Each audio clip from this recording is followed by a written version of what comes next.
Assalamualaikum warahmatullahi wabarakatuh. Perkenalkan, nama Ibu Fitri Wardatul Jannah.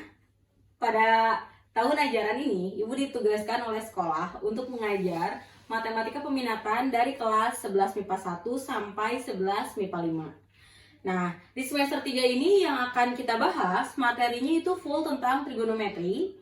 Nah, di pertemuan pertama ini yang akan Ibu jelaskan yaitu tentang rumus, jumlah, dan selisih sudut. Nah, di sini materinya kita akan bagi-bagi. Jadi yang pertama akan Ibu jelaskan itu tentang rumus, jumlah, dan selisih sudut. Nah, di sini rumusnya Ibu akan terlebih dahulu turunkan dulu dari materi trigonometri kelas 10. Nah, ini Ibu ingetin dulu ya. Ini ceritanya Ibu punya sebuah lingkaran yang pusatnya di 0,0. Ini anggap aja lingkarannya sempurna, oke? Nah, kita tarik nih ya. Ibu akan tarik sebuah garis dari titik pusat lingkaran sembarang ke busur lingkaran. Misalkan di sini. Nah, di sini kita anggap aja ada titik A, di mana dia membentuk sudut sebesar alfa. Nah, ini ya.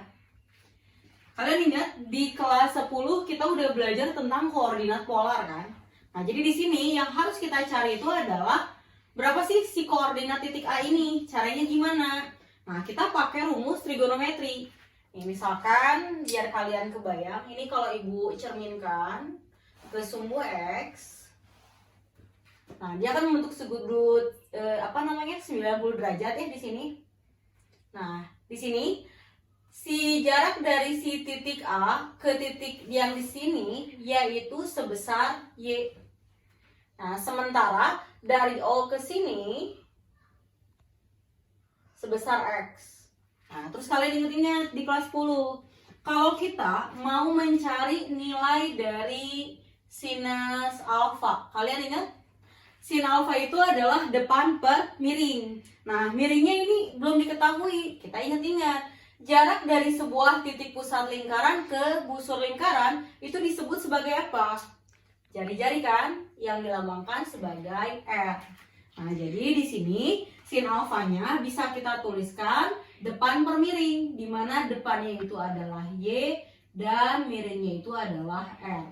Ingat, yang kita butuhkan itu adalah titik koordinat X, Y. Sehingga di sini Ibu akan mencari nilai Y-nya dengan cara kita kali silang.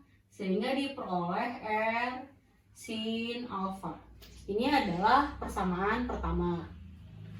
Nah, lalu kalau kita mencari nilai dari kosinus alfa, itu adalah samping sudutnya X, lalu miringnya adalah R. Berarti X dibagi R, sehingga X-nya sama dengan R dikali dengan kosinus alfa.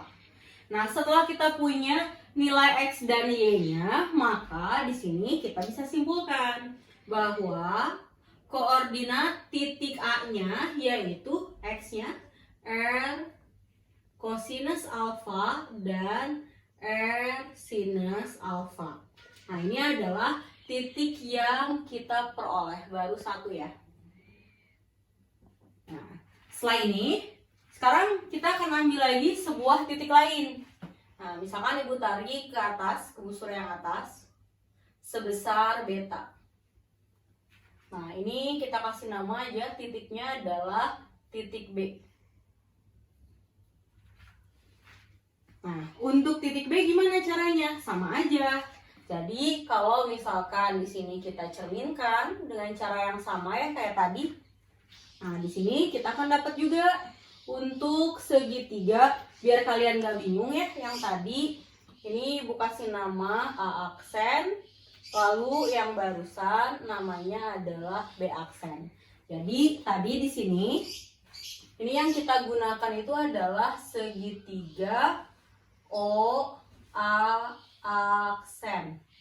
Dan sekarang kita akan menggunakan segitiga O B B aksen.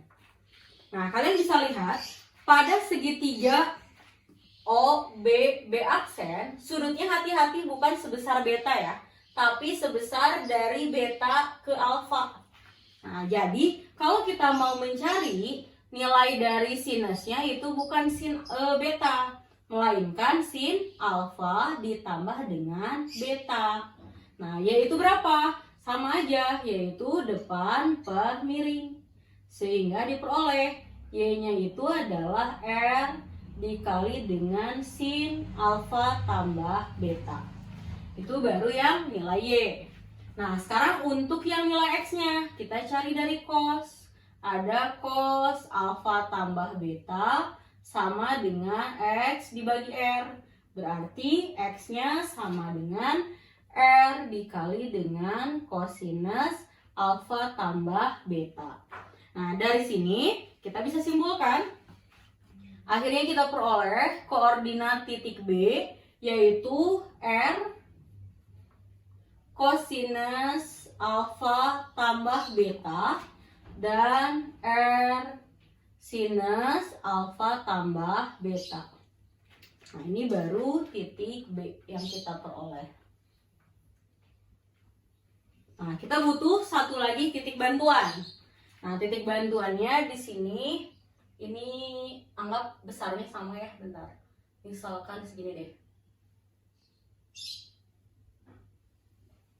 Nah, ini ceritanya ibu ambil dia sebesar beta tapi berlawanan arah.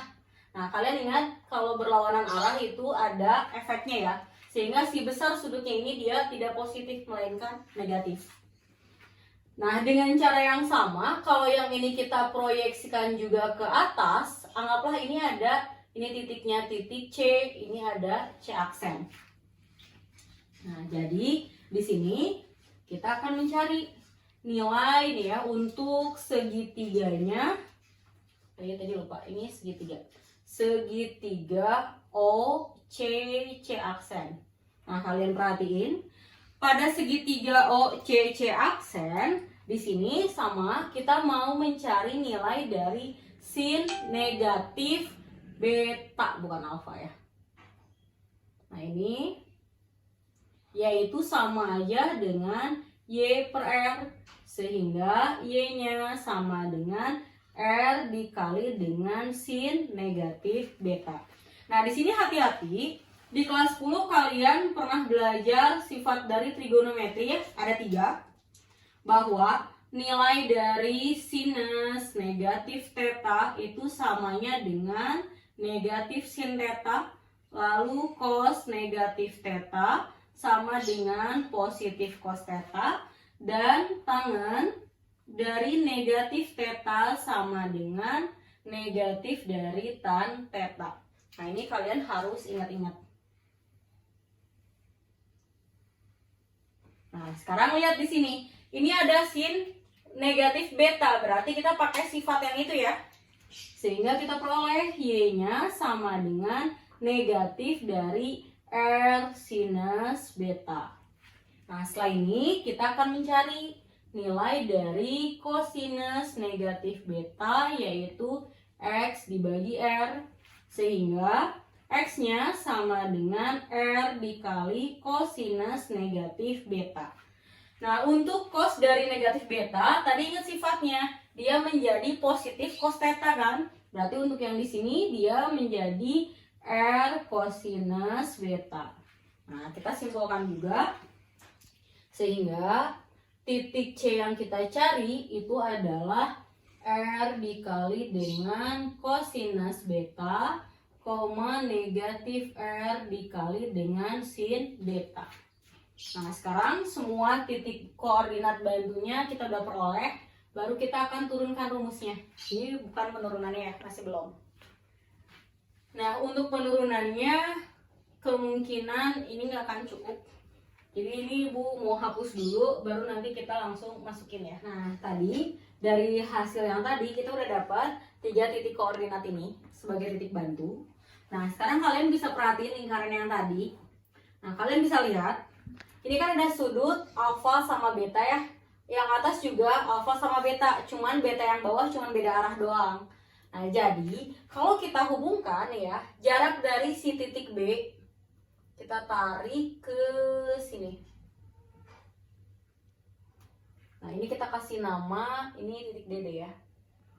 Nah, dengan dari titik A ini Ibu tarik ke titik C. Nah, kalian lihat, ini kan besarnya alfa tambah beta. Ini juga sama kan, alfa tambah beta.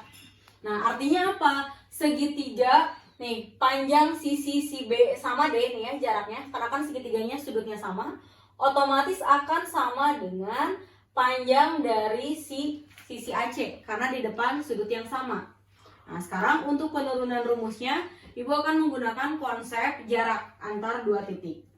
Nah, di sini berarti kita akan tuliskan bahwa jarak dari titik B ke D itu sama dengan jarak dari titik A ke C. Nah, sekarang yang jadi masalahnya, kalian masih ingat gak rumus dari jarak antar dua titik di kelas 10? Nah, kalau lupa, di sini Ibu tulisin dulu. Misalkan Ibu punya sebuah titik A, A-nya itu anggaplah X1, Y1, lalu ada titik B dengan koordinatnya X2, Y2. Nah, kalau kita mau mencari jarak dari titik A ke B, berarti ingat di kelas 10 jarak AB itu sama dengan akar dari X2 kurangi X1 kuadrat ditambah Y2 dikurangi Y1 kuadrat. Nah, atau Bu, saya pengen kebalik nih, maunya X1 kurangi X2, Y1 kurangi Y2. Itu juga boleh-boleh aja karena kebetulan di sini dikuadratkan jadi aman. Yang nggak boleh kalau di sini X2 min X1, tapi di sini Y1 min Y2 ya.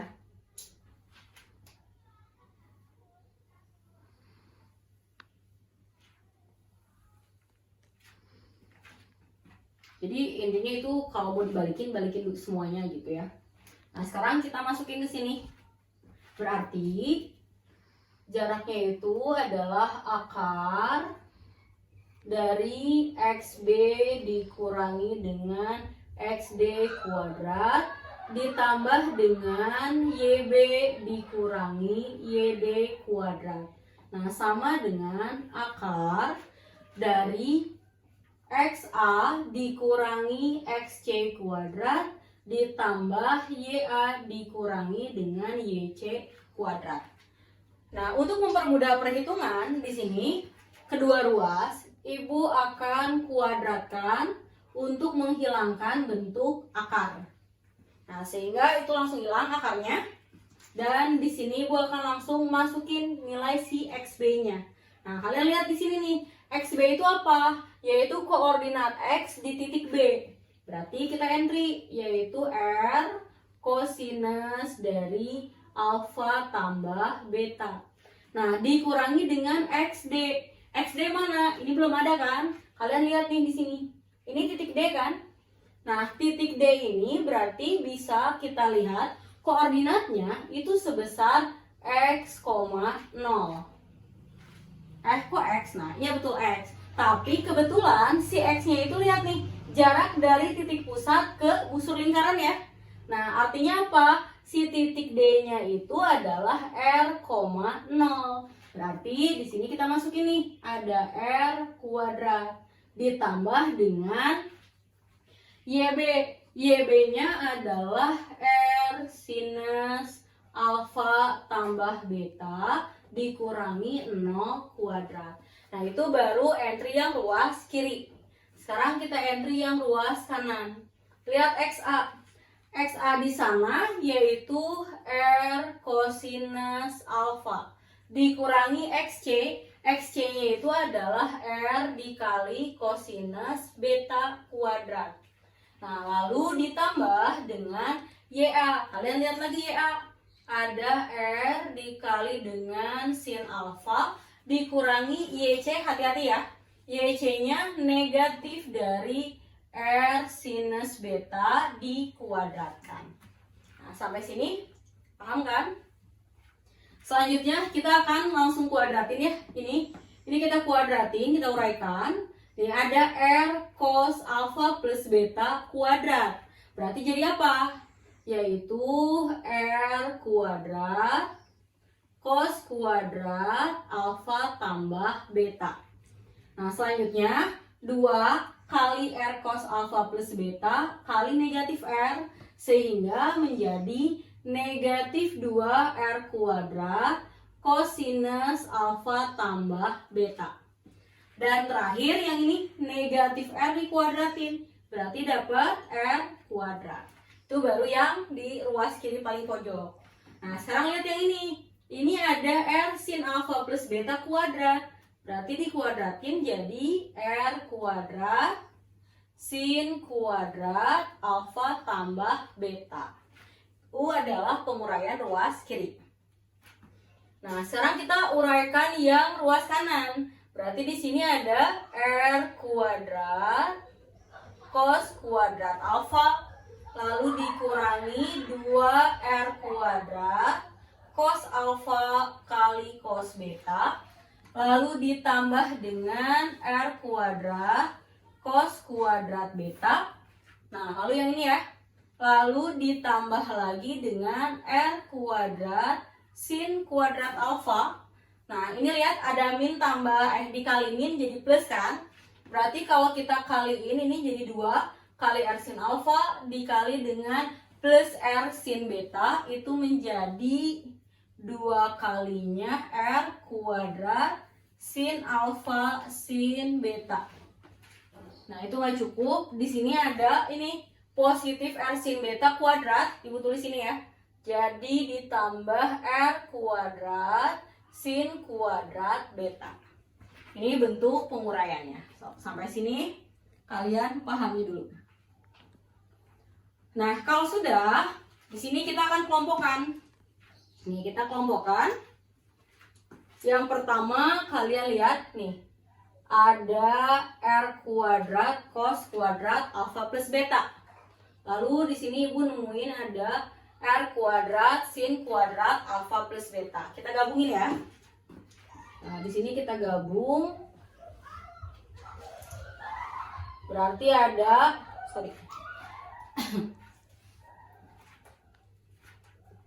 Nah, di sini ada R kuadrat cos kuadrat alfa plus beta ditambah R kuadrat dikali dengan sin kuadrat alfa tambah beta. Atau biar langsung nih ya. Kalau langsung kalian kebayang nggak kalau misalkan ini Ibu hapus ini R kuadratnya, nah jadi kayak gini. Ya kan? Nah, sekarang sisanya tadi tinggal apa? Tinggal negatif dari 2R kuadrat cos alfa tambah beta ditambah R kuadrat. Nah, dengan cara yang sama, kita akan sederhanakan ruas sebelah kanan. Nah, lihat ruas sebelah kanan mana yang tipe sudutnya sama. Nih, ini ada R kuadrat cos kuadrat alfa. Lalu di sini ada R kuadrat sin kuadrat alfa. Lalu ada lagi mana? Ini. Nah, dia sekelompok dengan R kuadrat sin kuadrat beta. Sehingga kalau kita kelompokkan, ini rada turunnya gak apa. Nah, di sini jadi R kuadrat dikali cos kuadrat alfa ditambah dengan sin kuadrat alfa ditambah R kuadrat sin kuadrat beta ditambah dengan cos kuadrat beta. Nah, lalu kalian perhatiin di sini ada negatif 2R kuadrat cos alfa cos beta ketemu 2R kuadrat sin alfa sin beta. Nah, kalau Ibu keluarkan itu jadi di sini ya, jadi negatif 2R kuadrat. Nah, dikali dengan cos alfa kali cos beta lalu dikurangi dengan sin alfa dikali dengan sin beta. Nah, terus di sini kalian ingat di kelas 10 ada yang namanya identitas trigonometri. Nih ya, identitas trigonometri itu bahwa cos kuadrat theta kalau ditambah dengan sin kuadrat theta nilainya adalah 1 dengan catatan besar sudutnya sama. Nah, sekarang lihat. Ini kan udah sama ya. Ini sudutnya alfa plus beta, ini alfa plus beta. Artinya nih sepaket ini nilainya 1. Nah, sama dengan ini. Ini juga berarti dia bernilai 1. Lalu ini juga sama-sama 1. Nah, jadi diperoleh ada R kuadrat dikurangi 2R kuadrat dikali dengan cos alfa tambah beta ditambah dengan R kuadrat. Nah, sekarang lihat yang ruas kanannya. Ruas kanannya berarti ada R kuadrat tambah R kuadrat, lalu dikurangi dengan 2R kuadrat dikali dengan cos alfa, cos beta dikurangi dengan sin alfa sinus beta. Ini numpuk dikit ya Bapak ya.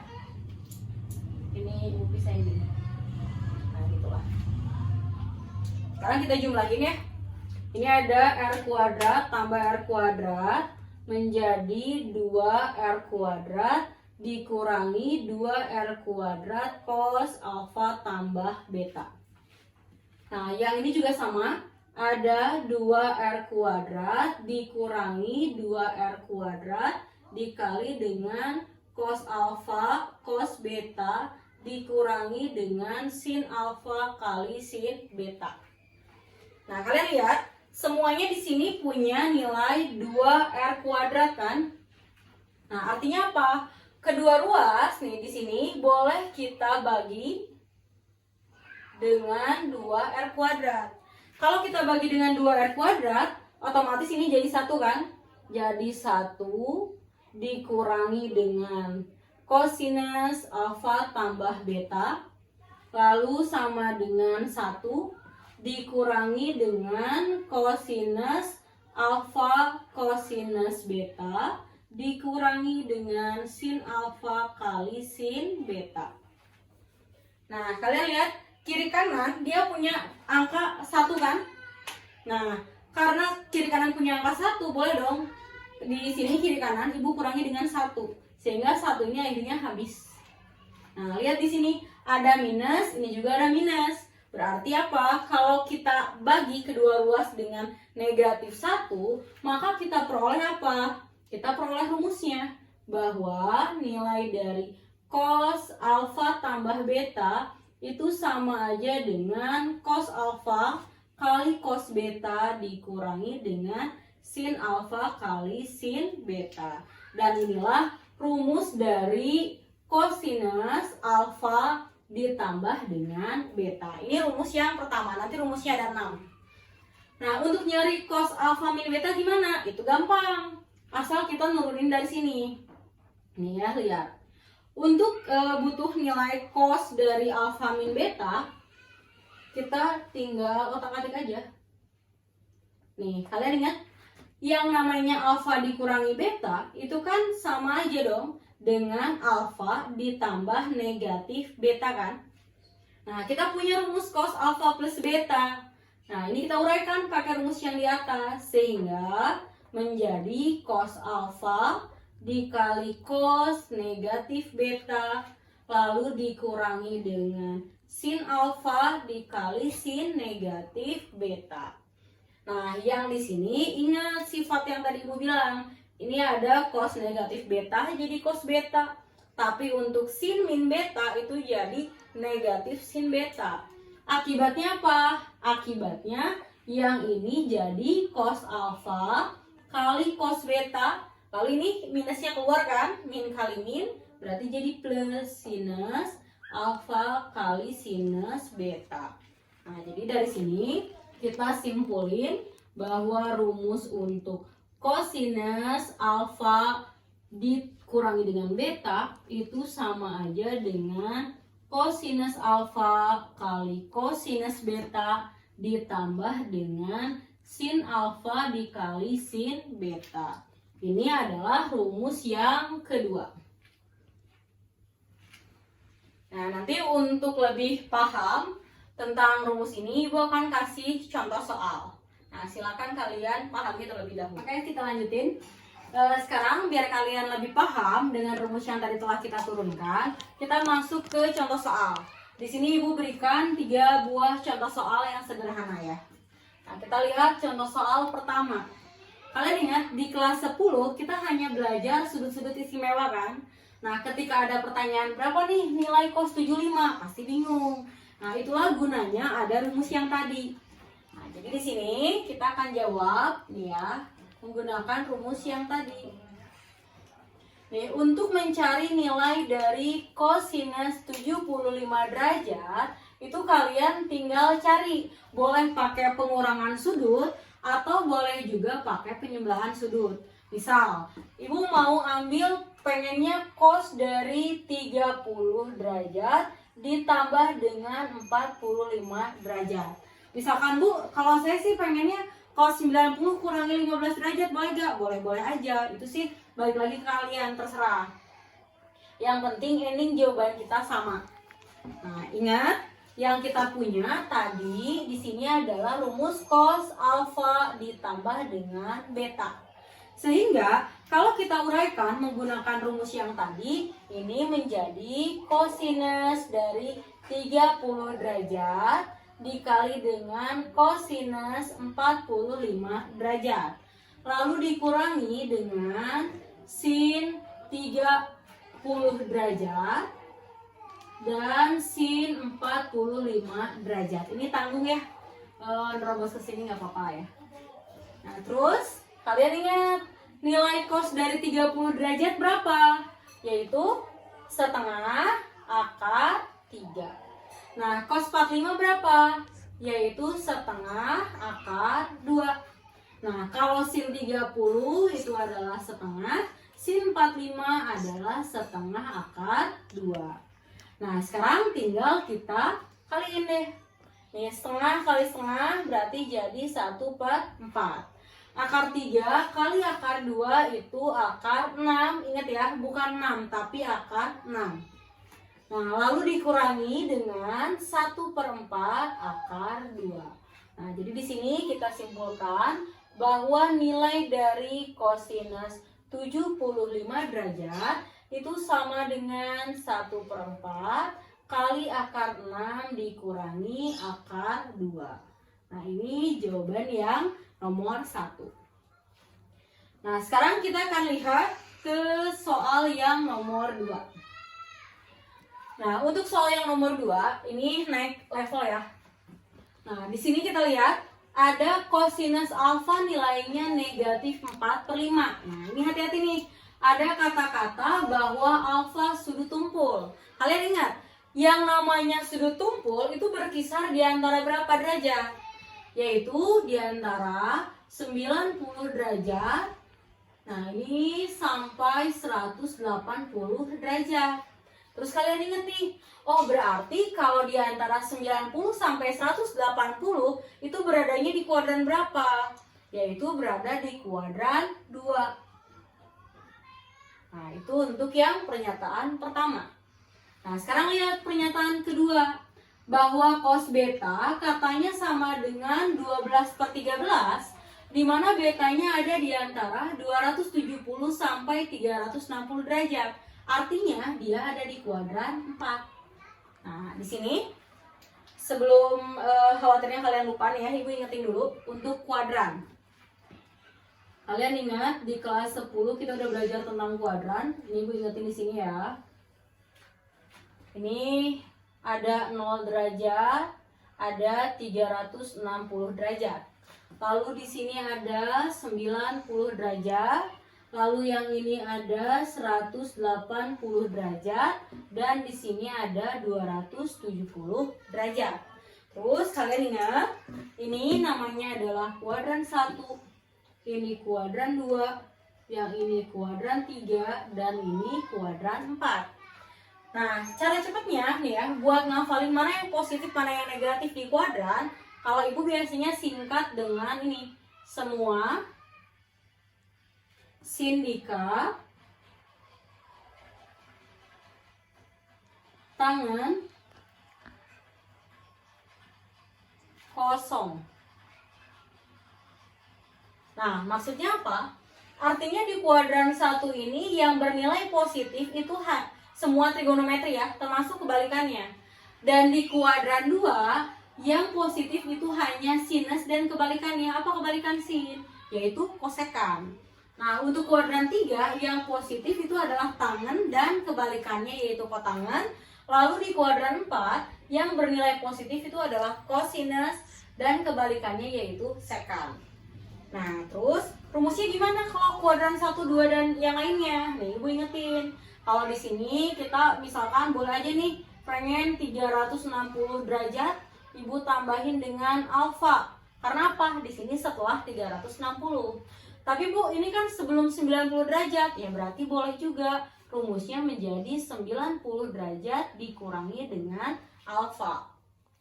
Nah, berarti untuk kuadran 2 gimana? Dia setelah 90 derajat, berarti jadi 90 derajat ditambah alfa. Dan karena sebelum 180, jadinya 180 derajat dikurangi dengan alfa. Otomatis kuadran 3 juga sama, menjadi 180 derajat tambah alfa dan 270 derajat minus alfa. Dan terakhir kuadran 4 yaitu 270 derajat tambah alfa atau 360 derajat minus alfa. Nah, di sini hati-hati. Kalau kita mau pakai sudut berelasi, maka yang paling aman untuk kita yang ceroboh yaitu gunakanlah 360 derajat atau 180 derajat.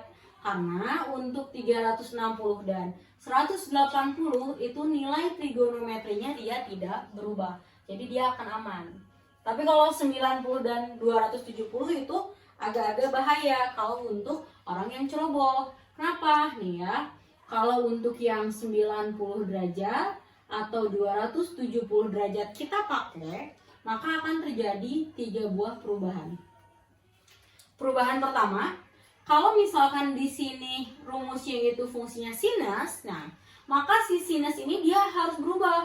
Kalau rumusnya pakai 90, menjadi apa? Menjadi kosinus. Atau sebaliknya, kosinus berubah menjadi sinus. Nah, lalu untuk tangen, nah, tangen juga dia harus berubah menjadi kotangen atau sebaliknya. Dan terakhir, untuk kosekan dia harus berubah menjadi sekan atau sebaliknya. Itu review materi kelas 10-nya sedikit ya. Nah, sekarang lanjut ke soal yang tadi nih. Kalian lihat ini ada kata-kata nilai kosinus di kuadran 2 dia negatif. Karena jelas kan, kuadran 2 itu adalah tempatnya sinus. Nah, untuk ngerjain itu gimana? Kita butuh segitiga bantu. Ini jawabannya kesini juga ya, nggak apa-apa. Jadi langkah awal, Ibu akan buat ya, itu kan ada cos alfa sama dengan min 4/5 di mana alfanya kuadran 2. Kita buat segitiga bantunya. Nah, di sini ada alfa. Cos itu ingat kalian, yaitu samping per miring. Berarti di sini ada samping sudut, ini miringnya. Ingat triple Pythagoras, berarti yang ini 3. Nah, kalau udah dapat ini, ingat dalam rumus cos alfa min beta muncul nilai sinus. Artinya apa? Kita butuh nih nyari sinus alfa. Nah, karena dia di kuadran 2, maka nilai sin alfa itu positif. Positif dari apa? Depan per miring. Berarti 3/5. Nah, terus pernyataan kedua, di sana ada kosinus beta sama dengan 12/13. Nah, jadi di sini kita lihat betanya tadi ingin ada di kuadran keempat. Nah, berarti kita untuk mencari nilai sin beta, kalian ingat kuadran 4, sinus itu dia negatif kan? Berarti ini jadi negatif. Nah, negatif berapa? Segitiganya lupa, belum digambar. Kita gambarin dulu deh. Berarti di sini beta, ini sampingnya 12, miringnya 13, berarti yang ini adalah 5. Dari mana? Dari triple Pythagoras atau boleh pakai dalil Pythagoras ya. Jadi di sini kita dapat negatif dari 5/13. Nah, kalau semua unsurnya udah dapat, berarti kita bisa langsung cari apa yang ditanyain. Tadi ingin nyari nilai kosinus dari alfa min beta. Tinggal masukin rumus deh, yaitu kosinus alfa kosinus beta ditambah dengan sin alfa kali sin beta. Nah, cos alfanya berapa? Tadi kita udah dapat, yaitu negatif 4/5 Lalu cos betanya adalah 12/13. Ditambah sin beta, sin alfa dulu, 3/5. Lalu sin betanya negatif 5/13. Ini kita kali, jadi negatif 48/65. Lalu yang ini negatif 15/65. Nah, berarti dari sini kita dapat negatif 60 berapa? 3 ya. Negatif 63/65. Itu jawaban soal nomor 2. Nah, sekarang kita akan lanjut ke soal nomor 3. Oh ya, nanti kalau kalian ada yang kebingungan, kalian boleh bertanya di Google Classroom ya. Nanti akan Ibu jelaskan, bisa lewat video lagi atau lewat Zoom meeting. Sekarang kita lanjut dulu ke soal nomor 3. Nah, ini Ibu kasih satu contoh soal tentang pembuktian. Yang harus kita buktiin itu adalah bahwa nilai dari setengah P kuadrat tambah Q kuadrat nilainya sama dengan 1 tambah cos X min Y. Nah, sekarang Ibu akan mengubah ruas kirinya. Nah, kita masukin langsung ya. Ini berarti ada setengah. Lihat P kuadrat. Berarti kalau P kuadrat itu adalah sinus X ditambah sinus Y kuadrat. Lalu ditambah dengan Q. Q-nya itu adalah cosinus X ditambah dengan cosinus Y kuadrat. Nah, tadi ingat, dia harus dibuktikan bahwa jawabannya sama dengan 1 ditambah dengan cos X min Y. Nah, ini kita uraikan dulu. Nah, ini kalau kita uraikan berarti menjadi sin kuadrat X. Lalu ditambah dengan 2 kalinya sin X kali sin Y. Lalu ditambah lagi dengan sin kuadrat Y. Nah, sekarang untuk yang cosnya berarti menjadi cos kuadrat X tambah 2 kali cos X kali cos Y. Lalu ditambah dengan cos kuadrat Y. Nah, ini tadi harus sama dengan 1 ditambah dengan cos X min Y. Nah, sekarang kita kelompokin ya. Ini kita kelompokin, ada sin kuadrat X ketemu dengan cos kuadrat X. Lalu ada lagi sin kuadrat Y ketemu dengan cos kuadrat Y. Yuk, sekarang kita kelompokin. Nih, berarti kita nemuin ada sin kuadrat X tambah cos kuadrat X. Lalu ditambah lagi dengan sin kuadrat Y ditambah dengan cos kuadrat Y. Terus ini ada 2 sin X sin Y ketemu 2 cos X cos Y. Berarti boleh Ibu tulisin 2 kali dari cosinus X cosinus Y ditambah dengan sin X kali sin Y. Karena di sini nggak muat, muat lah ya. Udah nih, mepet. 1 ditambah dengan cosinus X min Y. Nah, kalian lihat. Ini kurang tanda kurung.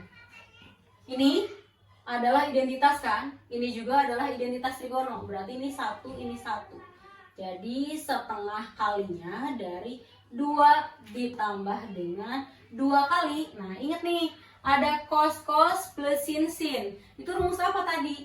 Yaitu rumus dari cosinus X min Y.